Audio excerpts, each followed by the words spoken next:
Again, I rise to offer my amendment to H.R. 384, which would strike the bill's misguided provisions that would water down the important taxpayer protections in the Hope for Homeowners program.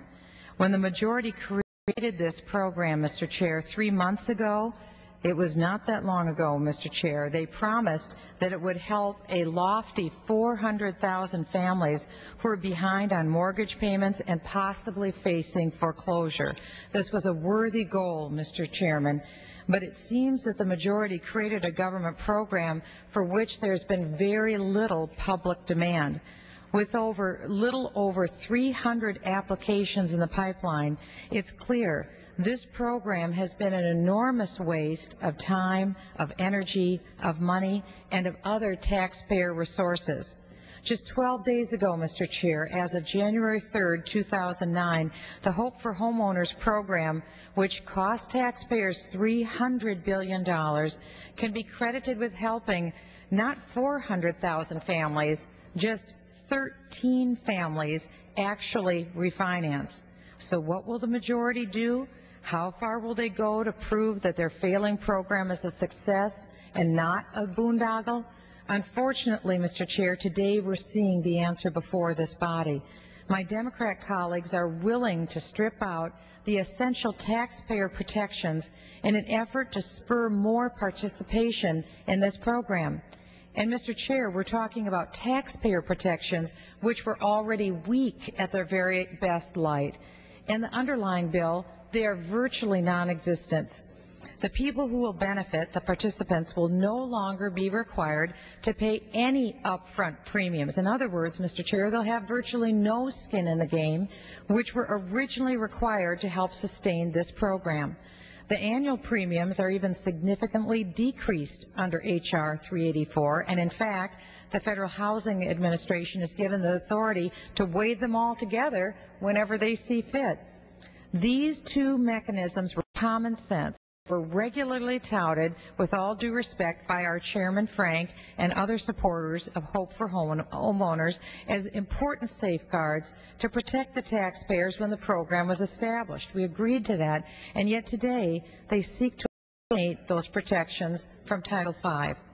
Additionally, Title V removes the requirement in the current program that ensures taxpayers will receive a home equity appreciation share as payment for the taxpayer's investment through Hope for Homeowners. In other words, people will be permitted to receive assistance from the government to pay their mortgages, but should their home values rise, they can make a profit and they won't have to give anything back to those same taxpayers who lent them a helping hand in the first place to keep their home.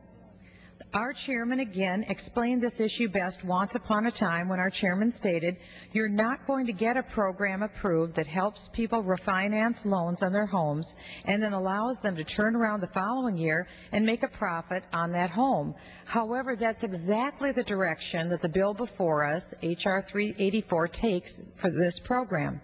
The bill scales back the haircut that lenders must take to participate in Hope for Homeowners from 90% to 93% of the loan-to-value ratio, but it simultaneously removes the already weak taxpayer protections that are in the program. This provision also authorizes payments to servicers for every loan insured under the Hope for Homeowners program. While I, too, have concerns that some servicers may not be refinancing loans as quickly or as often as they could, this is real. The bill's language, unfortunately, is so vague, Mr. Chair, so open-ended, that servicers could be paid billions of dollars in return for refinancing loans. This provision essentially increases the risk, the cost to the taxpayers, reducing the burden on investors and servicers to submit bad loans to the government for modification. Not the direction we want to go, I submit. Title V also allows taxpayer dollars authorized under TARP to be used to further fund Hope for Homeowners should it run out of the $300 billion the program has already received. And what that means is that this bill gives an already failing government program an unlimited supply of tax dollars under TARP should they run out of money. Now, how in the world does this make sense for American taxpayers? Thank you, Mr. Chair. If I'll just finish this sentence. At the very least, shouldn't we wait to see how the current $300 billion, yes, $1 billion be spent